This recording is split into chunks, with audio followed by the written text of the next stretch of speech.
La investigación, la objetividad y el profesionalismo unidos en una sola misión. Somos puente y portavoz con medios unidos en el mundo entero, haciendo contrapeso a los tradicionales. Somos periodismo crítico, claro y contundente, informando con la verdad. Hola, ¿qué tal a todos? Bonjour y bienvenidos. Señores, Colombia volvió a quedar en el centro del tablero geopolítico. Declaraciones del presidente de Estados Unidos, protestas en las calles, una llamada directa entre Estados Unidos, el presidente Trump y el presidente colombiano Gustavo Petro, y una narrativa de soberanía que divide opiniones. Pues hoy analizamos qué hay realmente en este juego para Colombia, su democracia, su política exterior y su estabilidad institucional. Pero además, la pregunta también obligada es, ¿Colombia salió fortalecida o quedó más expuesta? Nos acompaña en este momento nuestra compañera Alexa Schul, periodista de Sin Olvido en Ámsterdam. Alexa, ¿cómo estás? Bienvenida. Hola Soraya, un saludo para ti, un saludo para todos los que nos acompañan, para todos los que están aquí pendientes de lo que se les va a contar, de los que se va a hablar sobre lo que está pasando en Colombia y para nosotros saber muchas cosas más, porque aquí en Europa, yo me encuentro en Ámsterdam, como decías, la gente todavía no está muy bien informada. Entonces, yo creo que con la invitada que tú tienes vamos a aclarar muchos puntos y feliz de estar aquí de nuevo contigo. Claro que sí, nosotros también muy contentos de volverte a ver. Alexa, también saludamos a Hernán Riaño, periodista de Son Noticias desde la ciudad de Bogotá. Hernán, ¿cómo estás? Muy buenos días aquí, muy buenas tardes y noches allá en Europa. Tenemos una gran invitada, como Alexa lo dijo, y agradecemos, Alexa, este reintegro a estos diálogos que hemos tenido por mucho tiempo. Y pues lo que dijo en la introducción Soraya es la base de esta entrevista a la invitada, una gran invitada que tenemos, y pasemos a recibirla. Soraya, por favor. Claro que sí. Se trata de Consuelo Ahumada. Ella es economista colombiana, doctora en ciencias políticas e internacionalista. Le damos la bienvenida a Consuelo. ¿Cómo está? Consuelo, muchas gracias por estar con nosotros. No, muchas gracias a ustedes. Un saludo, Soraya, Alexa, Hernán, y gracias por esta invitación en este momento tan tenso. Precisamente en este momento tan tenso saludamos a las personas que se están conectando en este momento y precisamente vamos a entrar en contexto con un corto video para hablar justamente de cuál es la lectura que usted, Consuelo, le da a toda esta situación. Estados Unidos cruzó una línea que América Latina no puede ignorar. Una operación militar directa en Venezuela terminó con la captura del presidente Nicolás Maduro y su traslado forzado a territorio estadounidense. Washington lo llama justicia. Caracas lo llama invasión. Pero más allá del relato oficial, el hecho es brutal. Un jefe de Estado fue capturado por una potencia extranjera mediante fuerza militar. Esto no es un operativo policial. Es un mensaje de poder. La comunidad internacional está dividida, pero el precedente es claro y peligroso. Si un país puede decidir quién gobierna en otro, entonces la soberanía deja de ser un derecho y se convierte en un privilegio. Hoy fue Venezuela. Y si esto se normaliza, mañana ningún país de América Latina podrá decir que está fuera de riesgo.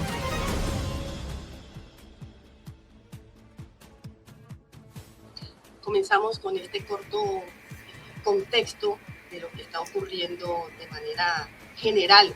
Consuelo, ¿cuál es su lectura de todo esto? Bueno, en estos días he expresado con mucha claridad este rechazo contundente a lo que pasó el 3 de enero. No ha pasado ni una semana todavía. El atropello de Estados Unidos contra Venezuela, que si bien podía esperarse un golpe, digamos, un bombardeo en alguna región, en algún sitio preciso, no se pensó que tuviera la magnitud que tuvo, ¿no?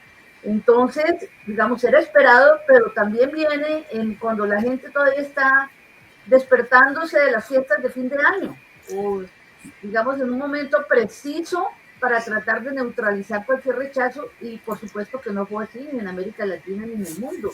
El rechazo ha sido contundente porque en un año de gobierno, menos de un año, cumple el 20, ha demostrado hasta la saciedad cómo romper, hacer trizas el derecho internacional y toda esa trayectoria, digamos, democrática que ha construido Occidente. Claro, lo han manejado en general las potencias, la ONU y todo lo demás, pero que permite mínimamente unos límites a esa barbarie que está expresando Trump y que claramente se vio en la guerra, ¿no? Es decir, esta institucionalidad se construye para eso.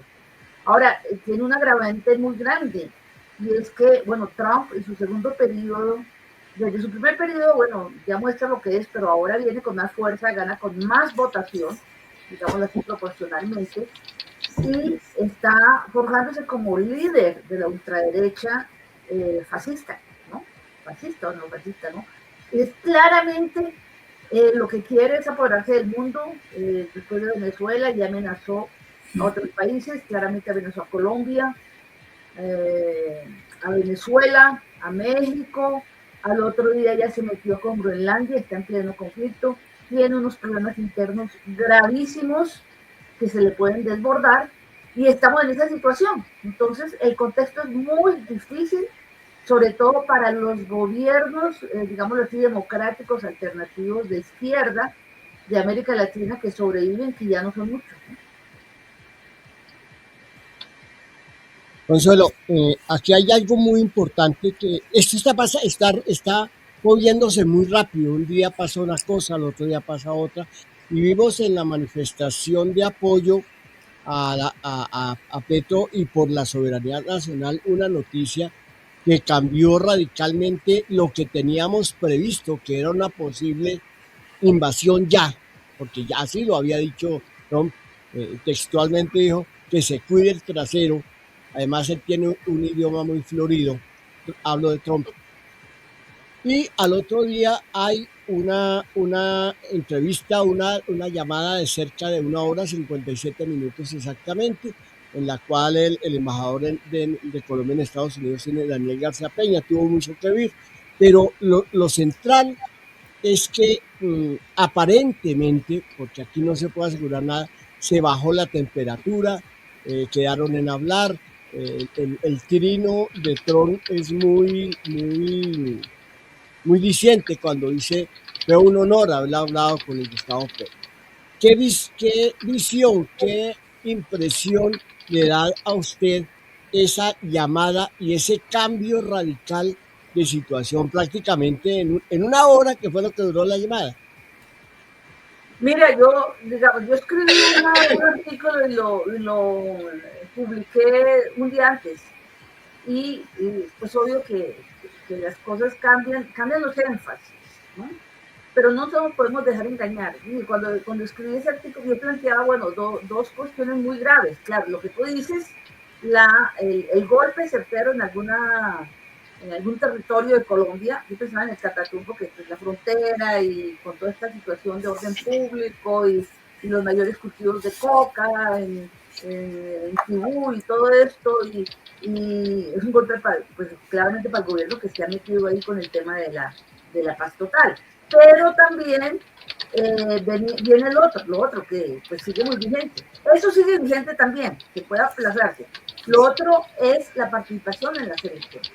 Tenemos el ejemplo inmediato de intervención en las elecciones. Y el ejemplo inmediato reciente, pues, de Honduras, ¿sí? En todas las encuestas iba adelante Richie Moncada, candidata de Libre, que su objetivo era, pues, continuar con el proyecto de Xiomara Castro, un proyecto progresista avanzado en un país que desde los años 80 se convirtió en el búnker de Estados Unidos. Más o menos así lo escribía Leonel Giraldo en un libro muy conocido. Entonces, esto no fue bueno, se metió, sacaron al narcotraficante condenado en Estados Unidos, y el expresidente de Honduras lo sacaron, lo dejaron en libertad, y amenazaron al gobierno y a la población. Le dijeron, bueno, si no gana mi candidato, le dijo Trump, sacaban las remesas, vamos a sancionar al país, y por supuesto que eso incluye. Pero fuera de eso, porque el discurso cuenta, pero también utilizaron el fraude electoral. Una empresa que también está presente en Colombia, una empresa gringa que tiene a su cargo el conteo de votos. O sea, aquí ya lo intentaron hacer hace 4 años, ¿sí? En la elección de Congreso. Inicialmente salieron 16 senadores, y luego con la protesta y todo lo demás, aparecieron casualmente los votos escondidos por ahí, ¿no? Entonces, esa presión es enorme, ¿sí? Esa sigue ahí. ¿Qué pasa con Trump? Trump ve la reacción en el mundo, ¿sí? Por el tema de Venezuela, que ha sido una reacción muy fuerte, como tenía que ser, ¿sí? Las potencias pues no han tomado la decisión de venir a pelear, ni mucho menos ni lo van a hacer, pero han tenido una postura, seria frente al tema. China más en términos comerciales y amenazas para cuestiones vitales, ¿no? Con las tierras raras y todo lo demás. Bueno, ha habido una respuesta y en la ONU mayoritariamente se impuso la condena, pero absoluta mayoría, con excepción de 2 o 3 países, se impuso la condena al acto, a la barbarie en Venezuela. En América Latina ha habido mucho temor, pero salió una carta muy buena de 5 gobiernos y el presidente de España, llamando las cosas por su nombre, hablando de lo que fue esto, llamando a respetar el orden internacional, a la soberanía nacional, la Agencia de Soberanía Nacional y el territorio de América Latina y todo lo demás. Estamos ahí. Entonces, ¿qué digo yo? Bueno, se frena, pero no es para cantar victoria. Es un alivio, ¿sí? Es un alivio o, digamos, un respiro, más bien. Un respiro que hayan podido hablar y que plantea que van a volver a hablar. Se puede realizar, no se puede realizar. Y puede venir un golpe antes de que se realice, porque Trump ya dijo ayer claramente con lo de Groenlandia, no le rendimos cuentas a nadie, nos guiamos por nuestra propia moral. Y se lo dice Europa, no se lo dice al sur, ¿sí? Entonces, no sabemos qué va a pasar con esto. Sí, es un round que se gana en una pelea muy larga y muy difícil contra un enemigo muy poderoso, así se haya debilitado, ¿no? Recordemos que el ejército de Estados Unidos es con mucho el más poderoso del mundo.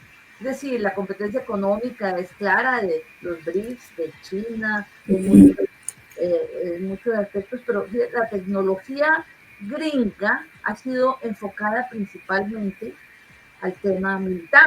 Ahora leía yo unos análisis muy buenos, en el tema de por qué no reaccionaron el ejército de Venezuela. Hay mucha cosa todavía que no se conoce, pero claramente la aplicación de la inteligencia artificial y la medición de todo fue supremamente importante y mostró que el poderío de Estados Unidos definitivamente en el campo militar es enorme, ¿sí? Entonces estamos en esa situación en este momento en el mundo y en América Latina y en Colombia. A mí me preocupa algo, Consuelo, y quedémonos un ratito en Colombia, en la situación en Colombia. Hoy el ministro de Defensa, Pedro Sánchez, daba una entrevista a un medio de comunicación en Colombia y él decía que en una reunión que tuvo en Canadá pudo hablar con varios de los congresistas de Estados Unidos republicanos y se pudo dar cuenta que la información que reciben ellos es completamente falsa a la realidad de Colombia. Eso causa indignación, eso causa rabia. ¿Por qué esa derecha, digamos, radical de Colombia, que lo hemos estado viendo en todas las redes sociales, ya eso no es política y más a unos cuantos meses de cambiar de gobierno, ya eso es un odio? ¿A qué se debe ese fenómeno, Consuelo? ¿Qué está pasando en Colombia? Porque no es solo cambiar de gobierno. Sí, están en desventaja, diría yo, viéndolo desde el exterior. Pero esa falsa información que están enviando al mundo es contraproducente, no solo para el presidente Gustavo Petro, sino para Colombia como país. Mira, eso lo hemos visto, desde siempre. No sé si recuerdan ustedes la campaña en la que ganó Duque, que quedó de segundos, que derrotó a Petro. El mismo Trump hablaba muy mal de Petro y Trump y Marco Rubio y todos. Trump está ya por fuera, entiendo. Sí. Y Trump estaba de presidente, ¿sí? Y toda la derecha de Estados Unidos muy asesorada por la ultraderecha de América Latina, y ahí el papel de Colombia es muy grande, ¿sí? Sí. Muy importante. Recordemos el papel de Pacho Santos, que me acordé que sí estaba el presidente, a favor de la campaña de Trump, organizándose JJ Rondón de venezolano, tienen recursos, tienen medios, ahí está por supuesto María Corina Machado, Juan Guaidó, todos los intentos de golpear a Venezuela y golpear a la digamos, funcionan como cuerpo unificado. Cuando la selección en Ecuador se metieron fueron a apoyar, le inventaron ahora recuerdo, Duque le inventó al candidato de ese momento, el candidato de la organización se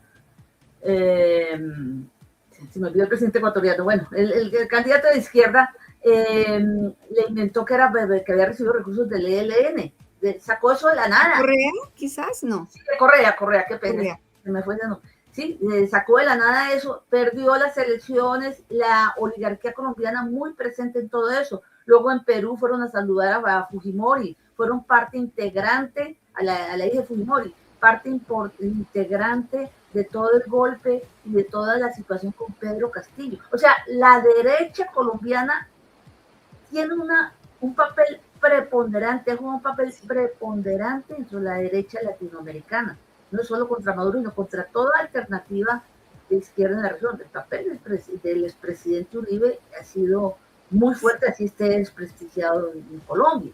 Entonces, ¿qué hicieron ya con el gobierno? Lo vimos, sobre todo en este último año, que el 2025, los viajes a Estados Unidos, digamos, la pasarela a Washington, como denominé yo una columna, porque además hacían eso, ¿no? Estaba una persona como Catherine Miranda desfilando y hablando y diciendo que habían ido a decirle a los parlamentarios que tuvieran cuidado con Colombia, que mire cómo crecía el narcotráfico, que Petro tenía malas amistades. Es decir, eso es claramente pedirle que intervengan.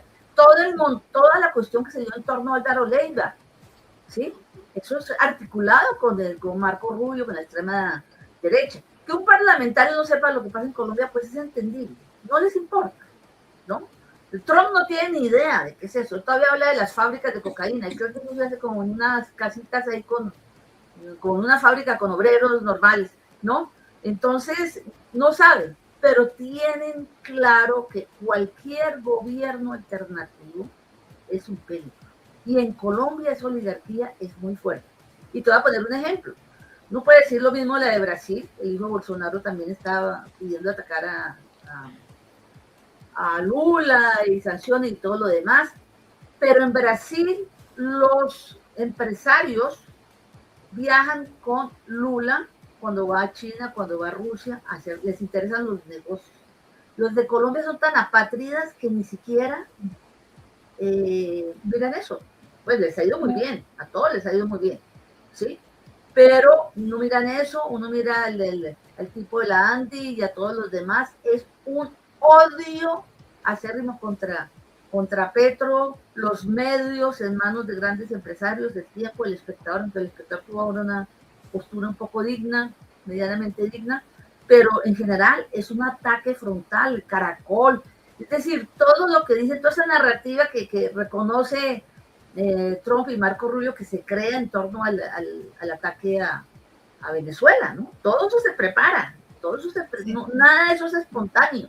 Ya en el momento en que le dan el golpe a Maduro, entonces Maduro es de todo, es lo peor, es la escoria, es lo peor de todo, ¿sí? Entonces, como que justifican, y hay gente que se presta para eso, ¿sí? Hay gente que se presta para eso. Un candidato que se dice centro, que va a agrupar a lo mejor del lado y lado, dijo inmediatamente después del golpe que el golpe, defendió el golpe, ¿no? Defendió el golpe, dijo la sacada de Maduro es un alivio para quién, hay que preguntarlo, ¿no? Entonces se ponen de cualquier lado y de cualquier lado, no, del lado del imperio, y eso confunde mucho a la gente, ¿no? Por eso yo decía en alguna entrevista ayer, el tema de algo que sí ha hecho Petro, ¿no? Que va a dejar Petro como un legado muy importante, aparte de avances en algunos campos muy específicos que ha logrado, así las reformas no hayan pasado, sino la laboral, hasta ahora. Pero algo muy importante es la conciencia en la gente de que el cambio es posible y que es difícil, ¿sí? Que tienen muchos enemigos institucionales adentro del Estado, ¿sí? Que se oponen a todo. Esa idea de tecnócratas en la economía y de más un poco tecnócratas también en la justicia, que juzgan en derecho, le frenaron toda la inversión pública y social, le frenaron la financiación del plan de desarrollo, se oponen a cualquier medida que cambie, digamos, el orden establecido, por ejemplo, ponerle impuesto a los sectores más ricos, ¿sí? Entonces eso lo declaran inconstitucional. Todo lo que hemos visto, toda la trayectoria económica ha sido muy grave desde estos sectores para Petro. La Junta Directiva del Banco de la República no ha querido bajar las tasas de interés a pesar de que la inflación en Colombia está bajísima.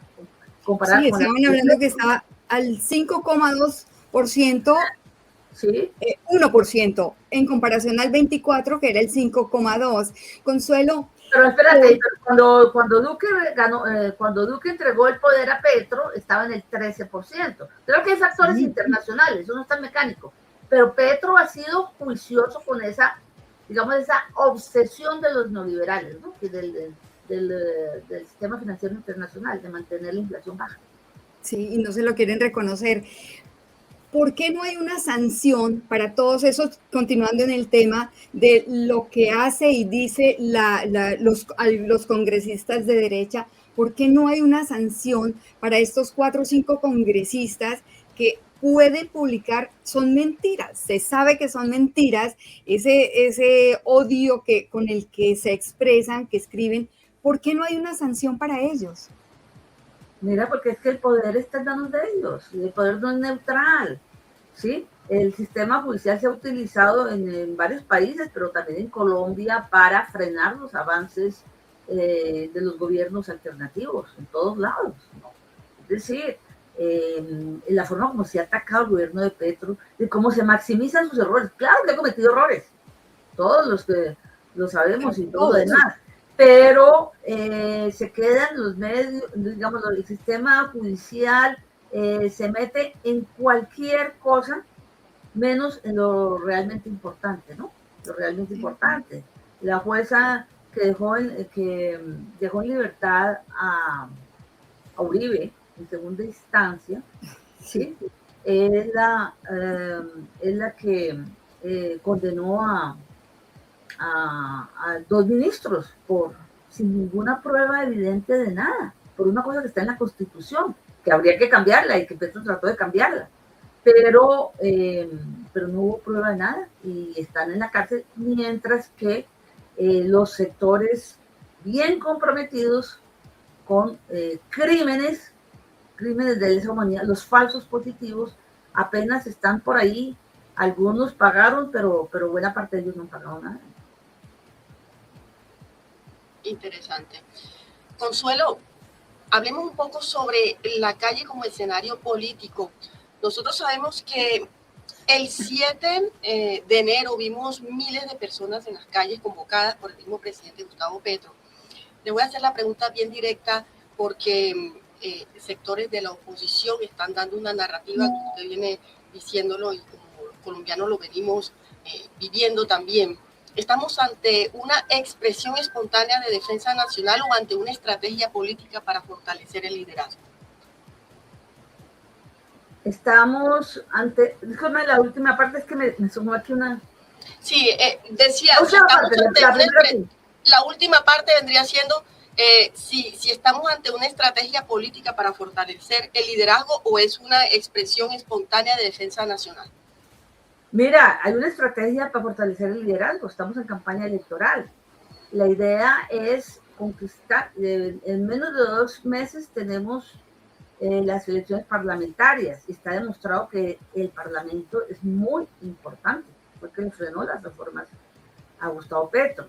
hay una, digamos, hay una estrategia que los sectores, no solamente la lista del pacto histórico, que es, digamos, la lista oficial del partido de gobierno, sino otras listas aliadas confluyan en, digamos, un compromiso con continuar el cambio, con continuar el proceso de transformación que inicia Petro. Y esto viene desde arriba, ¿sí? El gobierno lo ha señalado así, es decir, aquí hay sectores que tienen que unirse para, bueno, ganar las elecciones.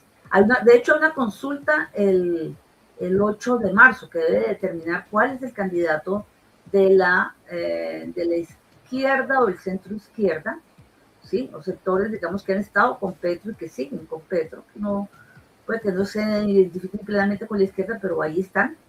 Y la ultraderecha también tiene su consulta. Digamos, las pocas encuestas que ha habido favorecen al candidato del cambio, a Cepeda, pero eso no se puede uno confiar tampoco. Las encuestas se pueden en cualquier momento cambiar, pero además las encuestas fallan en todos lados, las hacen fallar, mejor dicho, eso no es garantía, no debe haber triunfalismo, hay sectores que ya dicen, incluso una postura que es muy, muy compleja, y es que el candidato no debe hacer alianza con nadie. Pues eso lo dicen desde el deseo, ¿no? Teniendo en cuenta ciertos problemas que ha habido, digamos, de corrupción en el gobierno, que tienen que ver con sectores que en general vienen de fuera, ¿no? De la alianza, de la oposición. Pero es inevitable hacer alianza, y eso creo que cualquiera que esté metido en política y sobre todo haciendo cambios, tratando de hacer cambios en América Latina, tiene que entenderlo. Bueno, en Europa también, ¿sí? Vemos la situación en España. Claro, ¿cómo impedir? Entonces nos dedicamos a atacar a Pedro Suárez por encima de hacerle el juego a la ultraderecha, que lo ataca porque hizo, porque es su mujer, porque eso es lo que no se entiende mucho y que hay que entenderlo, ¿no? ¿En qué mundo estamos? No es dejar pasar, ni mucho menos, pero centrarnos en qué es lo más importante, derrotar esas posturas tan limitadas que de alguna manera se expresan, y las vemos aquí, que dice, bueno, ya Trump no va a invadir, entonces listo, ya ganamos. No. Bueno, pero Consuelo, yo quería preguntarle precisamente eso. Trump, una persona que en términos coloquiales hace lo que se le da la gana, porque no hay un organismo como, por ejemplo, la Organización de Naciones Unidas, que realmente haga, le dé unos límites a Estados Unidos como potencia mundial. ¿Qué garantías podríamos tener nosotros los colombianos de que esa conversación que tuvo el presidente Gustavo Petro con Donald Trump realmente apacigua un poco el ambiente político en Colombia? Mira, no hay ninguna garantía. Ya te decía, bueno, habla con el presidente de Colombia, y ayer después se mete con él a afianzar lo de Groenlandia. Sí. Y amenazar a Nigeria, es decir, ese cuento de que él no entendía, que él no sabía, pues son puros cuentos, ¿sí? Eso no es excusa, es su decisión, y lo dijo claramente, es imponerse en el mundo, empezar por América Latina, que normalmente se decía que América Latina no contaba, claro que sí cuenta, ¿sí? Sacar a todo el que se haya metido, es decir, la inversión china, los rusos, Irán, todo esto, pero sobre todo los chinos, lo cual es imposible, absolutamente imposible, porque eso es una cuestión de, digamos, ya, de hecho, China es el primer socio comercial de varios de los países de Sudamérica, empezando por Brasil, ¿sí? Eso no lo puede hacer Estados Unidos, ¿sí? Entonces, políticamente está desesperado, ¿sí? Algunos analistas dicen, bueno, lo de Venezuela, claro, es un atropello, un abuso, pero sobre todo es un acto de extrema desesperación. Eso es lo que demuestra Estados Unidos.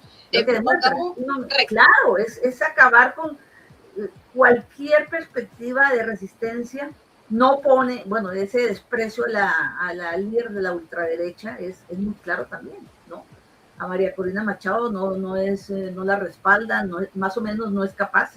¿Sí? También es un mensaje a la ultraderecha, que pensaba que iban a poner a Cortés Machado, las intervenciones de Daisy Rodríguez, una que llegó hace poco, fue, no sé si esta mañana o ayer, en PDVSA, hablando de lo que representa el petróleo y la defensa del petróleo.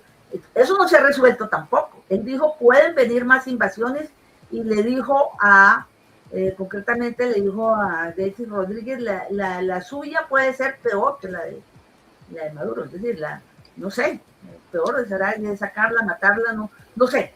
Pero todo eso lo detiene, o lo que lo hace pensar es la lucha, la resistencia en Estados Unidos es muy importante. Esa le importa mucho a Trump. A Trump no le importa mucho lo que pase en la movilización en Europa y todo eso, porque desprecia profundamente Europa también y todo lo demás. Pero él tiene elecciones este año, y si pierde las elecciones, lo pueden enjuiciar, le pueden hacer el impeachment, que no ha pasado, que nunca ha pasado, pero es que muchas cosas que no han pasado pueden pasar ahora. Precisamente. La perspectiva que tenemos que tener clara. Es decir, eso nos da un poco de optimismo, pero también, bueno, ¿quién iba a pensar que lo de Venezuela iba a terminar con el semejante secuestro como se dio? ¿No? Nadie lo pensó, ¿no? Entonces, es una situación en la que hay que mirar muy bien, estar atentos y saber entender qué es lo que está pasando, cuidar lo que se dice, ¿sí? Porque eso no es de que yo digo la verdad siempre, no me importa, no. Si uno se mete a hacer política, tiene que mirar cuál es la perspectiva, si estamos con la perspectiva del cambio en los países, de la transformación social, que es muy dura, muy difícil, pues no enjuiciemos tan duro a los gobernantes que tratan de hacerlo, que eso pasa incluso entre sectores de izquierda. Usted no sirve y los descartamos de una vez. No, necesitamos hacer en Colombia un frente lo más amplio posible para salvar la soberanía nacional, para preservar la soberanía nacional, para respaldar a Petro. Términos como soberanía, patriotismo. Claro, democracia. La convocatoria del 7 era soberanía nacional y democracia. Democracia. Consuelo, en las redes sociales se han escuchado, se han visto también algunos términos como que el tiempo le está dando la razón a Petro. Y yo quiero que ustedes miren un poco lo que Petro anunció en la Asamblea de Naciones Unidas hace algunos meses. Miren. La ONU debe empezar su cambio deteniendo el genocidio en Gaza con la efectividad de un ejército de la salvación del mundo, votado por la Asamblea de las Naciones Unidas y sin veto. Después de salvar Gaza, pasaremos al plan para descarbonizar la economía del planeta, para que sea un hecho democráticamente construido a escala mundial y funde democracia global, y que el órgano que vigile su aplicación rápida sea el Consejo de Seguridad, pero sin vetos, y que sea vinculante sobre la OMC, el Banco Mundial, el FMI, el sistema financiero privado, por la gran capacidad que tiene el sistema financiero nacional y mundial de centralizar el capital. Es desde allí donde la humanidad puede regular el capital para subordinarlo a la vida y a la humanidad, un capital regulado y subordinado a la vida y a la gente. Por este camino las Naciones Unidas transitarán desde una alianza de estados a una alianza de pueblos y culturas diversas que son el componente de la humanidad. Si superamos la crisis climática, y solo lo haremos unidos como humanidad, lograremos también que las Naciones Unidas den el paso hacia una asamblea de los pueblos, buscando que cada persona sea libre en el planeta, buscando que los cerebros de cada persona alcancen su máximo potencial y se interconecten en el planeta, porque ese gran cerebro de la humanidad, como inteligencia poderosa, alumbrado por la ciencia cada vez más profunda, podrá no solo salvar la vida en el planeta, sino cumplir la misión de la humanidad, expandiendo la vida en las estrellas. Una humanidad unida y libre puede mirar las estrellas y alcanzarlas, tal como los romanos legionarios pensaron algún día antiguo, allí cuando se inventaron las palabras en latín ad astra. Ad astra, hasta las estrellas siempre. Es la hora de la libertad o la muerte, y es real la muerte en misiles, pero también es real la libertad en el corazón humano y su capacidad de unión, de rebelión y de existencia. Aquí vimos, Consuelo, precisamente las palabras del presidente Gustavo Petro hace algunos meses, que fueron muy cuestionadas, obviamente, por los sectores de la oposición, por la manera directa en que Petro dio y vio justamente lo que se venía a venir. Yo quiero preguntarte, Consuelo, preguntarle si Petro tiene en sus manos el futuro de la soberanía en Latinoamérica. Mira, lo que ha hecho Petro en todas sus intervenciones internacionales desde el momento en que la primera intervención en la ONU, el año que se posicionó, en el 2022, ha sido llamar la atención sobre una serie de problemáticas internacionales muy graves y señalar de manera clara quiénes son los responsables. Porque uno puede decir, sí, el cambio climático, pero él señala claramente que esto es producto de un sistema que ha convertido la voracidad, digamos, por el dinero en el objetivo principal y que ha tenido a la mayoría de la humanidad en la pobreza, en la miseria. Eso lo ha hecho frente a la migración, eso lo ha hecho frente a la guerra. La guerra son guerras por recursos contra los pueblos, ¿sí? El tema Palestina ha sido, digamos, él ha estado ahí todo el tiempo, ¿sí? Es el líder junto con el presidente de Sudáfrica de este grupo de la Haya que tomaron medidas, así no, Francesca Albanese, que es la persona que ha hablado más claro en la ONU frente a Palestina. Es decir, uno no puede decir tiene el efecto inmediato, pero sí ha llegado a mucha gente en el mundo entero. Eso lo vimos con la conferencia que hizo en uno de sus últimos días, su último viaje tal vez, con Palestina, desde Egipto. Ese sentimiento del pueblo palestino y del pueblo árabe en general. Lo que no han hecho los los dirigentes árabes, que se han quedado absolutamente cortos, ¿sí? Y, digamos, pasmados frente al genocidio. No han hecho nada realmente que valga la pena, como en otras ocasiones. Eso sí lo ha hecho otros dirigentes mundiales, pero Petro ha estado ahí en primera línea. Entonces, no es que él vaya a poder hacer eso, pero lo anuncia como una perspectiva muy clara, y eso es muy válido, claro, la derecha le dice aquí, en vez de apartarse con eso, ¿por qué no le da, recoge a los niños? Sí, y gente también de la clase media, claro, que la pobreza en Colombia es muy importante, y en eso ha avanzado también, pero la perspectiva de Petro en los foros internacionales es eso, llamar la atención sobre esta problemática, y no sabemos por qué las cosas no se pueden medir, digamos, con cantidades, con porcentajes, con cifras, todo se puede medir. En política hay unos factores que entran y que uno no sabe cómo operan o en qué momento operan. Eso opera en la movilización de la sociedad, digamos, uno puede ver el tema palestino, no se ha resuelto, hubo un acuerdo de paz, no se ha cumplido muy a media, la gente sigue muy mal, pero se alivió un poco, digamos, como presión de todo esto. Eso sigue siendo muy importante. Ahora me dicen, en América Latina, pues lo dijo hace unos días Luis Prieto, el primer fiscal de la Corte Penal Internacional. Petro tiene que apoderarse de ese liderazgo para sacar adelante una postura firme en la integración, en las relaciones entre los países de América Latina. Eso no ha funcionado muy bien y está muy debilitada, ¿no? Petro tiene la capacidad de hacerlo. En este momento están Petro, Lula, que tiene muchas limitaciones internas también, y la presidenta de México, ¿sí? Claudia Sheinbaum. Son gobiernos progresistas, pero quizás el más avanzado en todo esto, señalando al capitalismo y al neoliberalismo como causantes de la crisis y a los gobiernos poderosos y a Estados Unidos, es Petro. Entonces, ahí tiene esa función. Además se protege, ¿no? Él cuando viaja y habla y todo lo demás, también está pensando en protegerse porque es una de las personas más amenazadas. En Colombia es la persona más amenazada. ¿Sí? Consuelo, hay dos preguntas que me pido el permiso de hacérselas, y es la primera.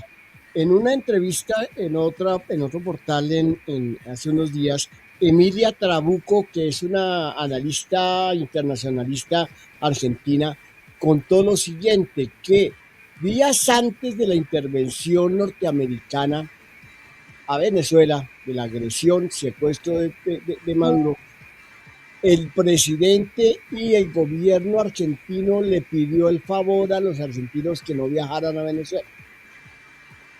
El análisis es que muy seguramente Milei sabía, y así como otros gobiernos de derecha también sabían.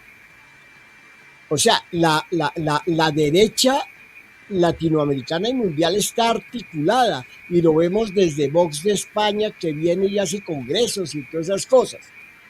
Petro se queja mucho de que ni siquiera los presidentes hablan, que ni siquiera en la pandemia hablaron para enfrentar la pandemia todos. ¿Cómo romper esa situación? Y ahorita firmaron una carta solamente 5 gobiernos latinoamericanos. ¿Sí?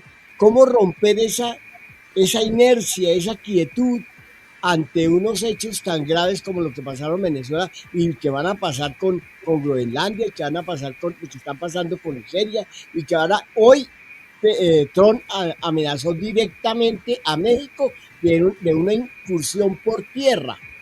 ¿Sí? Pues, ¿por qué esa inercia de todos solitos en los gobiernos progresistas, y la derecha sí está como uno solo atacando? Mira, la situación es muy difícil. Es que, digamos, es la complejidad de la que hablábamos antes de la cuestión institucional. Hoy en día, a diferencia de, por ejemplo, cuando empezó el aplicarse el modelo neoliberal, es muy posible bloquear a un país, y no solamente bloquearlo, sino culparlo.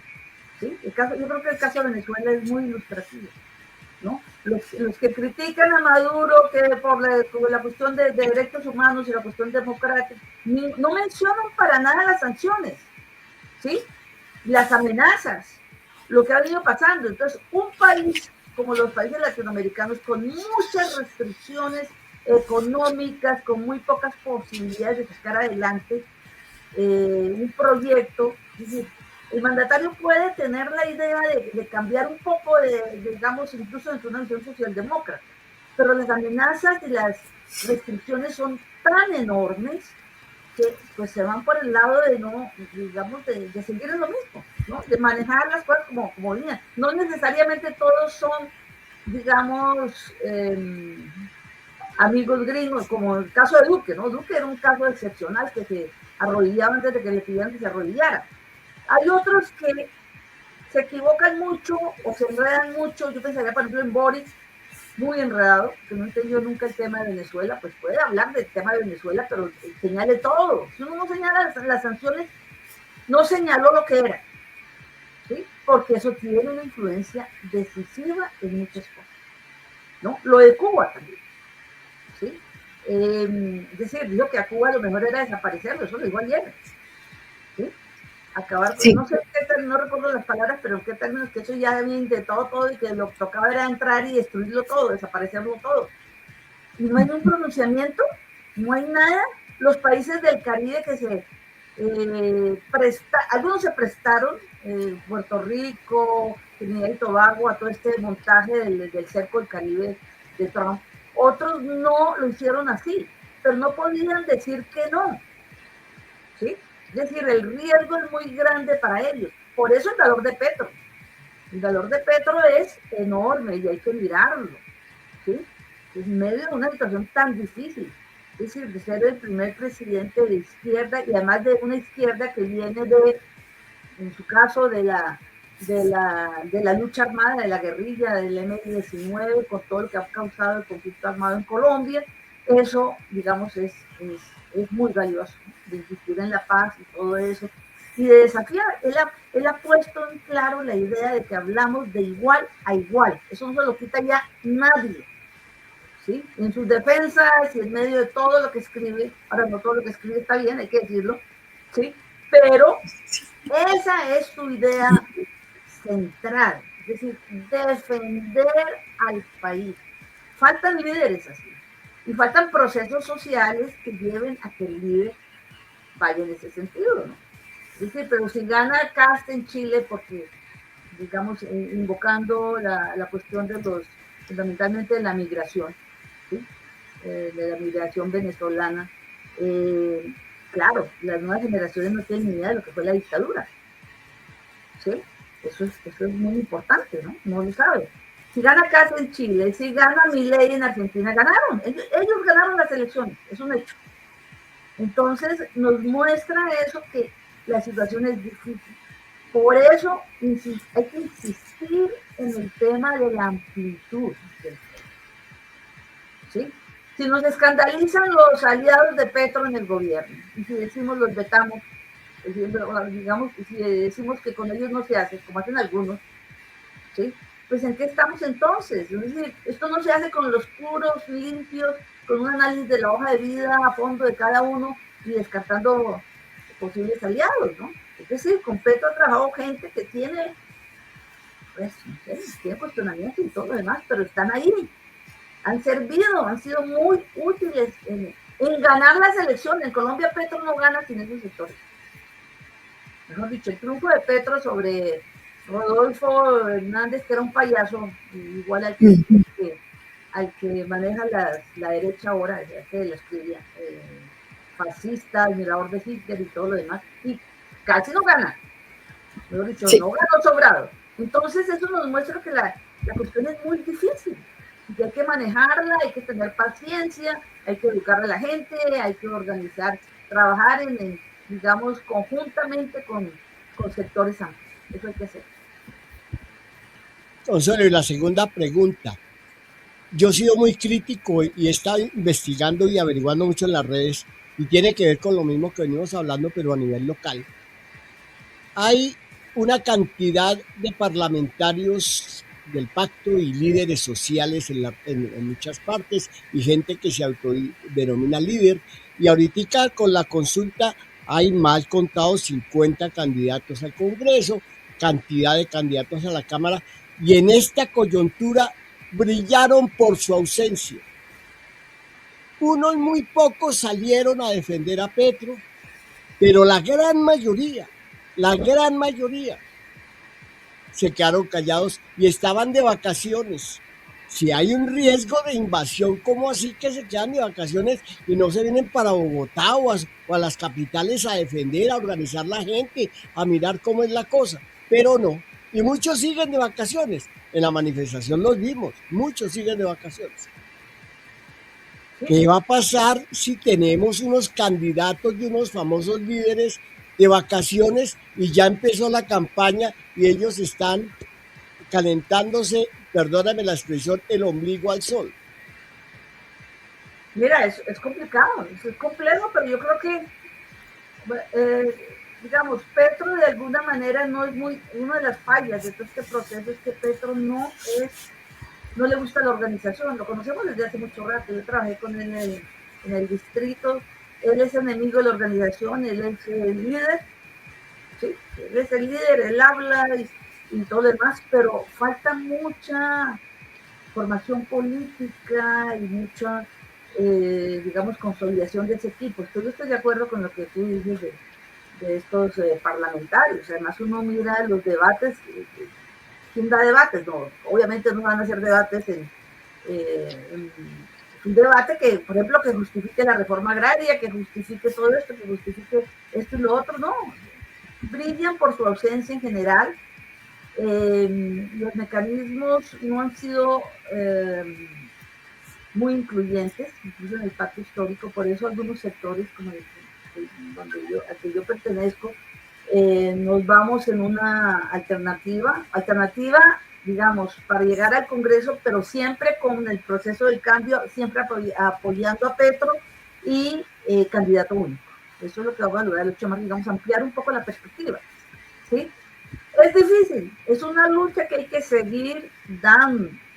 Otro elemento, y de que tú pensé que creo que lo mencionaste de alguna manera, bueno, buena parte de los funcionarios, sobre todo en las regiones, siguen siendo del gobierno anterior, ¿sí? Y la gente se queja de eso y lo ve. Es un proceso que va más allá de, pues, las capacidades del presidente, sí, pero es que si tiene aliados, ¿sí? Esos aliados llegan a respaldar el proyecto, lo dicen así, lo plantean así, pero también tienen sus problemas. Por eso, digamos, estos procesos de cambio son tan difíciles y hay que estar alerta. Y no se logran con 4 años. Lo vimos claramente. Claramente, es decir, Petro va a dejar sentadas las bases de una transformación social necesaria, ¿sí? Pero falta mucho por hacer, y más en un país como Colombia. No es que diga que nosotros es más fácil, pero Colombia tiene todavía todos los rezagos del conflicto armado, ¿sí? Es decir, otros países intentaron hacer reforma agraria y algo hicieron, tienen sentido, tienen trayectoria de gobiernos alternativos. Colombia no hay nada de eso, ¿sí? Entonces le tocó todo encima, ¿sí? Además con una guerrilla cada vez más desdibujada que está centrada, como dijo Petro, desde el comienzo, pues el tema del negocio, ¿sí? Mira, entonces se oponen a la paz, incluso llegaron a hablar de que era mejor esperar un gobierno de derecha, es decir, llamando la atención no sobre la necesidad de proseguir el cambio, no aprovecharon la oportunidad del gobierno digamos, de hacer la paz y de sacar adelante un proyecto unitario difícil, porque todo es difícil. Hasta comprar tierra para redistribuir, no a confiscar, comprar. Sí. Ha sido difícil, ¿sí? Entonces, eso es el país que tenemos, viene de una historia de conflicto armado fuerte de más de 60 años, viene manejado por una élite absolutamente excluyente, y uno dice todos los países son iguales, no. Uno mira, por ejemplo, Perú no tiene esa élite tan excluyente, tan de familia, no lo tiene. Y otros países, pues sí, está ahí la oligarquía y todo eso, pero no ese aferro a la tierra, esa entrega a Estados Unidos histórica, desde cuando Marco Fidel Suárez dijo por allá en 1918 que hay que mirar el réspice de polo, hay que seguir lo que manda Estados Unidos, es decir, inclinarse ante Estados Unidos, ¿sí? Eso lo han seguido las élites colombianas, ¿sí? Claramente, en todo momento. Entonces, si uno no mira la historia, pues tampoco entiende. Entonces, yo creo que uno mira la historia, entiende el valor del proceso que se está dando en Colombia y el valor de lo que ha representado Gustavo Petro en este proceso. Eso es muy cierto, y con todo el análisis que hace la doctora Ahumada, yo retomo un poco lo que se hablaba en la pregunta anterior de Hernán sobre para Colombia no está fácil, y más ahora como vemos con ese desorden que hay en Colombia en este momento, esa falta de apoyo y esa falta de patriotismo.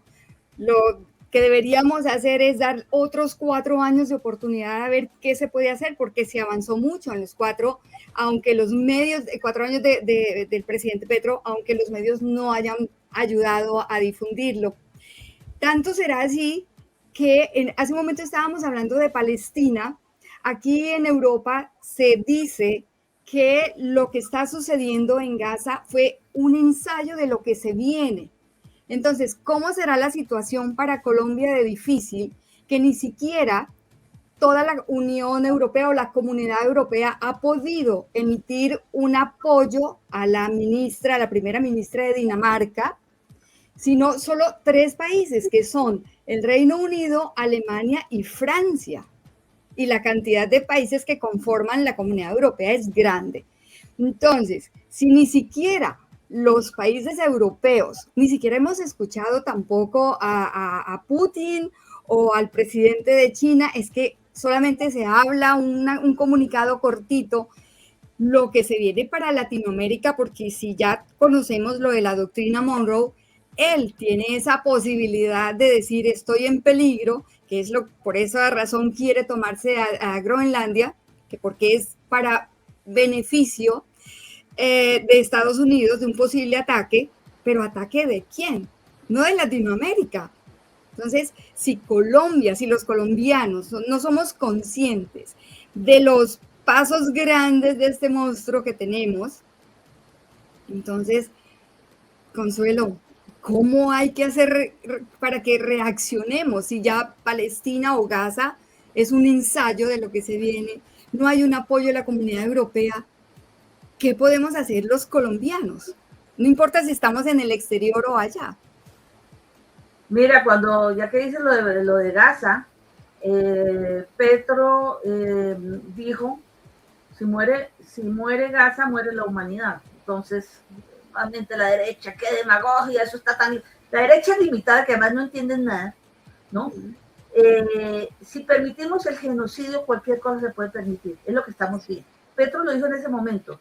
Si permitimos que pase el genocidio que está pasando en Gaza, ese es el tratamiento, bueno, que se le va a dar a todos. Él habló inicialmente de los migrantes, ¿no? Trump entró con el tema de los migrantes. Esa noche la noche de su posesión, emitió el decreto para perseguirlos abiertamente, y ya a los 2 días empezó a mandarlos atados en condiciones indignas y todo lo demás, o mandarlos a El Salvador, a hacer la alianza con sus amigos, meterlos en unas cárceles por tener tatuajes, por cualquier cosa, ¿no? Eso pasó con venezolanos, con colombianos, con otros sectores. Es decir, es muy complicada la situación. Si la ONU se limitó a denunciar, hay gente muy valiente que ha hecho denuncias muy fuertes y que ha muerto también en Gaza, pero la razón de ser de la ONU no era ir a distribuir alimentos ni a cuidar a la gente, eso no es, somos instituciones, era tener una postura firme frente a eso. Y sigue el genocidio, sigue limitada la llegada de alimentación, no se discute el tema del Estado de Palestina, nada de eso. Israel sigue haciendo lo que le da la gana. El primer ministro de Israel tiene orden de la Corte Penal Internacional, pero viaja por el mundo entero a sus anchas.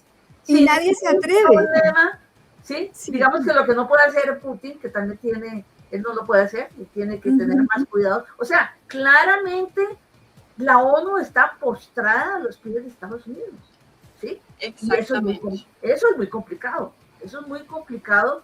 Entonces, lo que pasa aquí, por eso es importante también la reacción frente al tema de Venezuela, la reacción de los pueblos. Tú no puedes decir, bueno, pero ¿qué hacen los pueblos? Bueno, necesitamos tiempo, pero hay reacción. Europa está entregada, está postrada.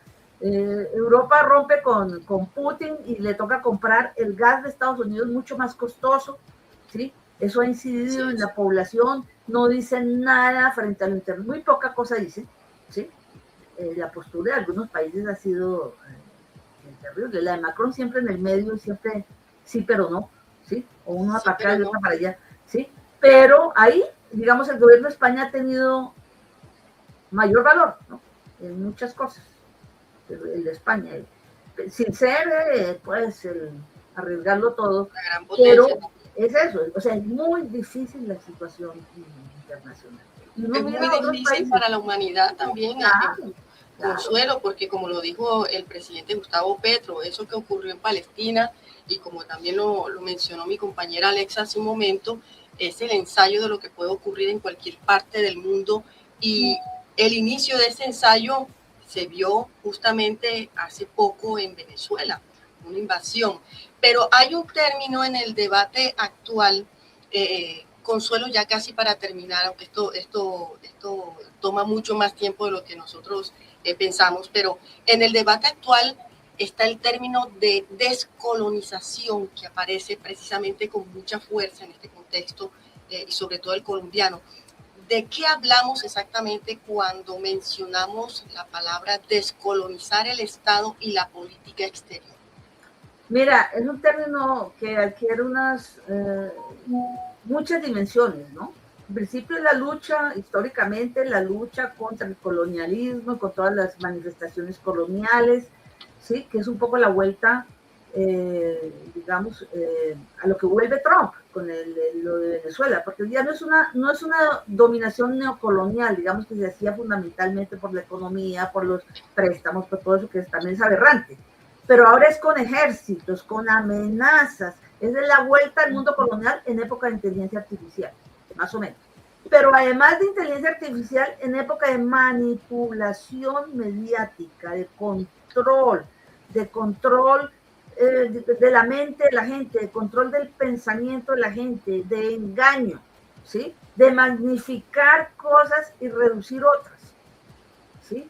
Es decir, cuando uno oye sectores intelectuales, yo quisiera pensar de buena fe, aunque pues, muy limitados en su análisis, decir que por fin se hizo justicia en Venezuela, ¿sí? Entonces, ¿de qué justicia hablamos? Ir a invadir a otro país y por cuenta de un presidente que es convicto, ¿sí?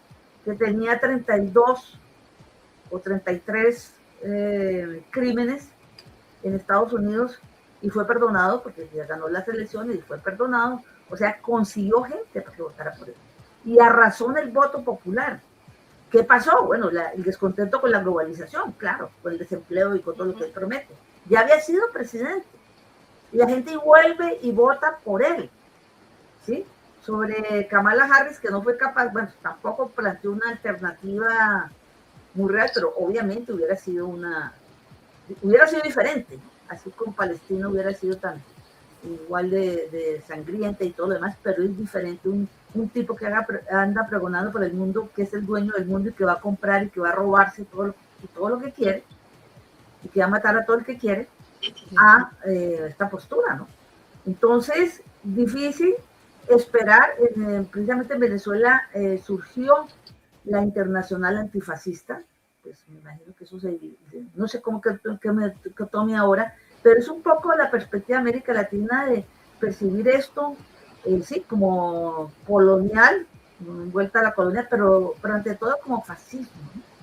Ese es el fascismo.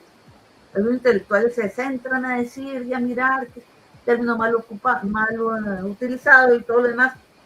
Bueno, es lo más parecido al fascismo de hace 80 años, que fue derrotado hace 80 años. Y fue derrotado no por un país, sino por una alianza, por una coalición, por un frente antifascista, en el cual, claro, la Unión Soviética tuvo un papel preponderante, ¿no? Pero era un frente. Sí, muy cierto. Bueno, Alexa, tú querías preguntarle algo a Consuelo. Te dejo hacer la pregunta. Cuando uno está en el exterior, Consuelo, uno ve las cosas de otra manera y la información que nos llega.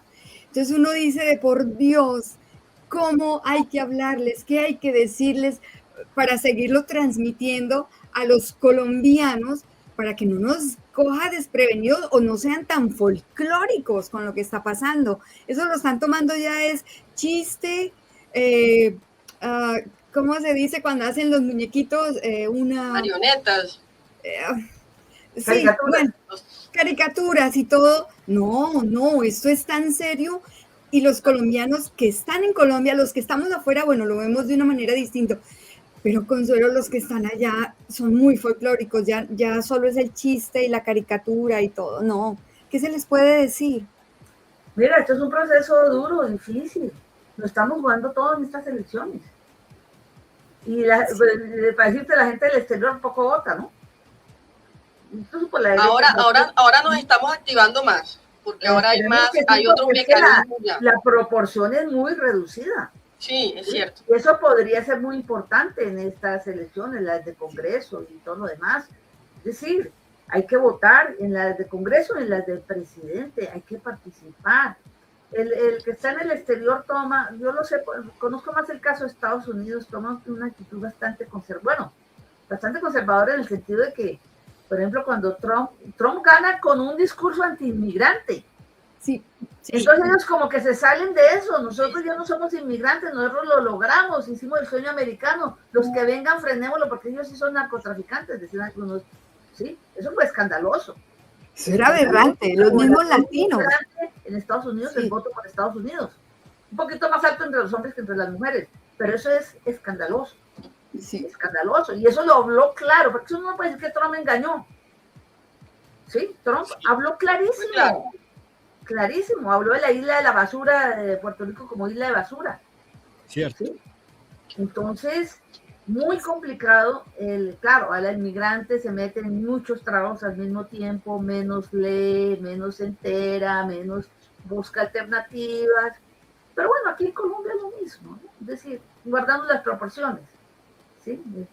Lo logramos, es decir, uribistas de empobrecidos, defendiendo el proyecto de Uribe todavía. Es decir, es muy complicado. Pero eso es el cambio, esa es la lucha social, esa es la lucha política y llenarse de ánimo. Llenarse de ánimo para todo esto y infundir ánimo. Pues, Consuelo. Perdón, Soraya, es que es para terminar con un dicho.